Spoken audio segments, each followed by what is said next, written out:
Sharp fall यानी तेजी से गिरावट। स्लम का मतलब क्या होता है? शार्प फॉल, तेजी से गिरावट। जब किसी भी चीज में तेजी से गिरावट होती है तो उसको हम क्या बोलते हैं? सिंपल इंग्लिश में बोलते हैं शार्प फॉल। लेकिन अगर हम स्टैंडर्ड वोकेबलरी की बात करें तो उसमें हम बोलते हैं स्लम्प। क्या बोलते हैं? स्लम्प। जैसे कि कल की डेट में इंडियन स्टॉक मार्केट जबरदस्त फॉल किया, जबरदस्त फॉल किया। तो इस तरीके की गिरावट को हम क्या बोलते हैं? स्लम्प यानी शार्प फॉल। शार्प फॉल किसको बोलते हैं? स्लम्प को। दूसरी चीज, मान लीजिए हम कोई बिजनेस कर रहे हैं तो बिजनेस में किसी किसी महीने में काफी हमारी जो सेल्स होती है वो काफी गिर जाती है। कभी कभी हम प्रोडक्शन का बिजनेस कर रहे हैं तो ऐसे में कभी कभी हमारा प्रोडक्शन काफी गिर जाता है। तो इस तरीके की गिरावट को हम क्या बोलते हैं? स्लम्प। क्या बोलते हैं? Slump. Slump is a English word. और इसका इंग्लिश में, सिंपल इंग्लिश में जो मतलब होता है शार्प फॉल। या अगर हम इसकी हिंदी की बात करें तो इसका हिंदी में मतलब होता है गिरावट। स्लम्प का हिंदी में मतलब क्या होता है? गिरावट, शार्प फॉल। ठीक है। स्लम का हिंदी में मतलब क्या हुआ? गिरावट। और उसको इंग्लिश में हम सिंपल इंग्लिश में क्या बोलते हैं? Sharp fall. अब इस वर्ड को हम एग्जाम्पल में पुट करेंगे। सेल्स। सेल्स मतलब बिक्री। Sales saw a slump last month. पिछले महीने सेल्स ने भारी गिरावट देखी।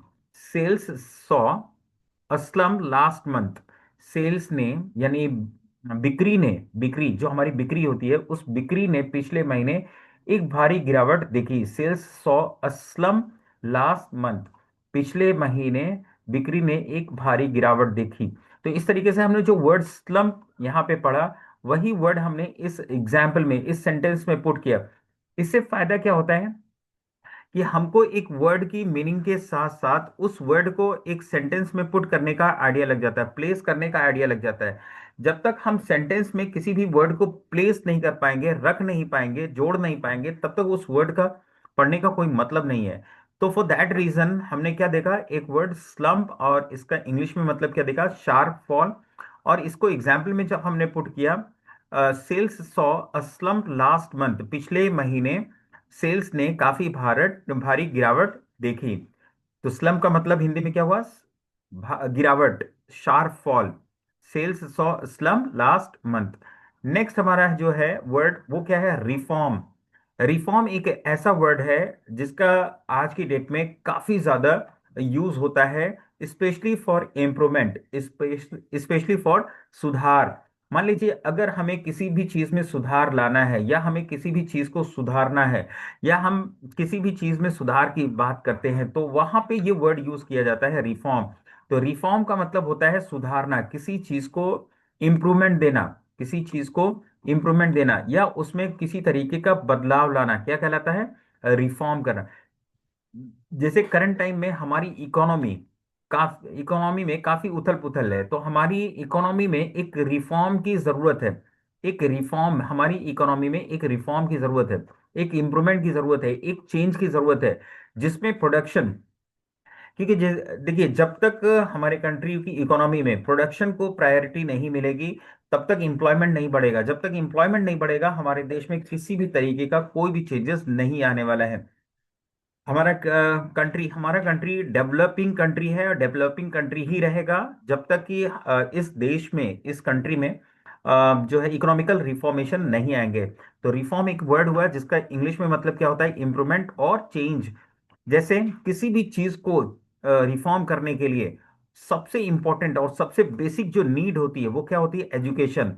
तो हमने इस वर्ड को एग्जाम्पल में यहां पे रखा, education reform is needed. Education reform is needed. Education reform is needed. Education reform is needed. इसका हिंदी में मतलब ये हुआ कि शिक्षा में बदलाव की जरूरत है। शिक्षा में बदलाव की जरूरत है। एजुकेशन रिफॉर्म, शिक्षा में बदलाव की, शिक्षा में इम्प्रूवमेंट की, एजुकेशन में इम्प्रूवमेंट की जरूरत है। Education reform is needed. Education reform की जरूरत है। सिमिलरली हमारे पास जो तीसरा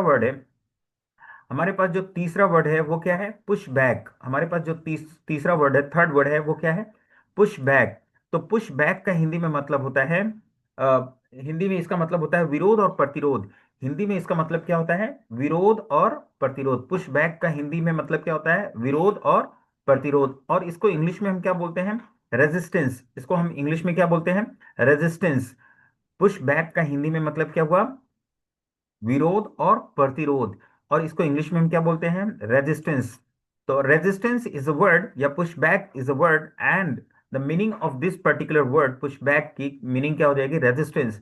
now you are to put the word into the example. आपको ये वर्ड सेंटेंस में डालना है। The rule faced, the rule faced push back from the people, the rule faced push back from the people.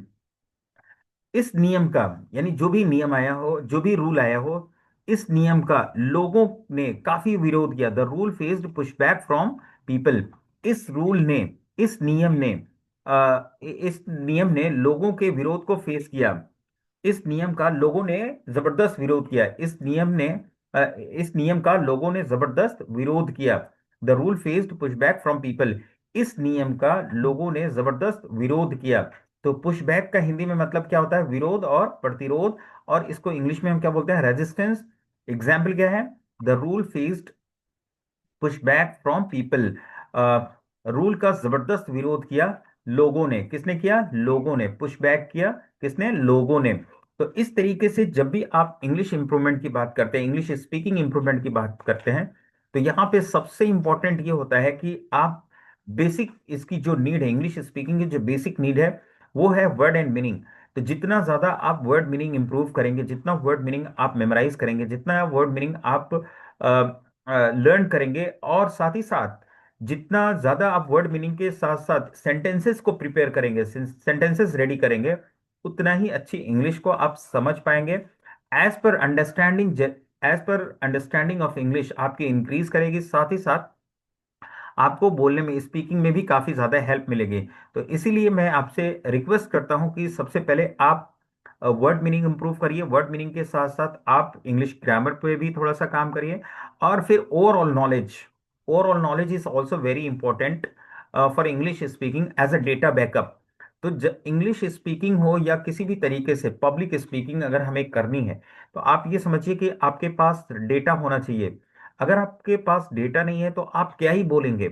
Knowledge नहीं है तो क्या ही बोलेंगे? आपके पास वर्ड्स हैं, ग्रामर का नॉलेज है, लेकिन अगर आपके पास ओवरऑल नॉलेज नहीं है तो आप इंग्लिश नहीं बोल पाएंगे।